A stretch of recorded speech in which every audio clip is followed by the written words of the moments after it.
तय नहीं है और ये 12 महीना करना है, तो चाहे चतुर्मास हो, चाहे सावन हो, चाहे भादव हो, चाहे चैत हो, चाहे बैसाख हो, 8 पैर उन्हीं की शरण में रहना, उन्हीं का सुमिरन करना है। तो अलग से हमारा कोई अनुष्ठान नहीं होता। और अब हमारी बुद्धि शांत होते होते इस बात में आ गई है कि हर प्रश्न का उत्तर राधा है, हर प्रश्न का उत्तर राधा। तो अब बस इतने रहता है कि आप अच्छे आचरण करो, आप पवित्र भोजन पाओ, बुरे आचरणों से बचो और नाम जप करो, इसी से भगवान की प्राप्ति हो जाएगी। कलयुग केवल नाम आधारा, सुमिर सुमिर नर उतरहि पारा।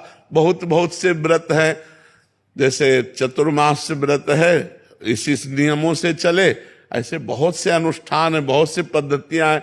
लेकिन 4 महीने आप संयम से चले फिर तो हमको चाहिए कि 12 महीना हमें संयम से चलना है।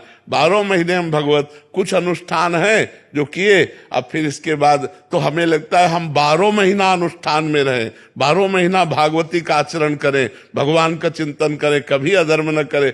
जैसे कुछ लोग हैं 9 दिन हम नहीं छुएंगे क्योंकि हम 9 दुर्गा है, तो हमें लगता है अगर तुम 12 महीना वाला व्रत ले लो कि हम शराब नहीं छुएंगे तो ज्यादा अच्छा है। 9 दिन फलाहार कर लो, लेकिन आप मांस न खाओ, आप मदिरा न पियो, ये बहुत बढ़िया बात होगी। 9 दिन तो कुछ नहीं किया, इसके बाद टूट पड़े आप उस पे, तो वो ठीक बात नहीं है। बराबर हमारा जीवन पवित्र रहे, बराबर हम अच्छे आचरण वाले बने, तो वो ज्यादा लाभदायक रहेगा। वो भी लाभदायक है, लेकिन ज्यादा लाभदायक वो रहेगा जो बराबर हम नियम से चलें, बराबर हम गंदे आचरण, गंदा भोजन त्यागें, तो अच्छा रहेगा। महर्षि, आजकल मानसिकता ऐसे हो गई है कि हम भोग भोगें, धन संपन्न और अपने जो भी इंद्रिय सुख के लिए सब कुछ करें।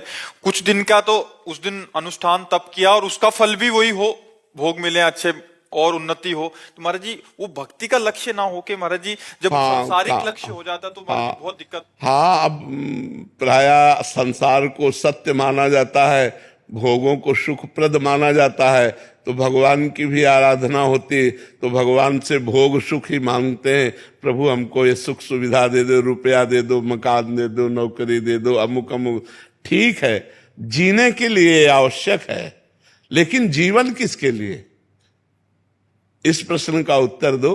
जीने के लिए मकान जरूरी है, जीने के लिए धन जरूरी है, जीने के लिए नौकरी जरूरी है, व्यापार जरूरी है, लेकिन जीवन किसके लिए, भगवान के लिए। बस ये बात बना लो तो सब ठीक हो जाएगा। जीवन भगवान के लिए है और जीने के लिए सब कुछ है, तो बढ़िया काम बन जाएगा। अब जीवन भगवान के विहीन व्यतीत हो, सो तो लक्ष्य विहीन जीवन है, उसका कोई महत्व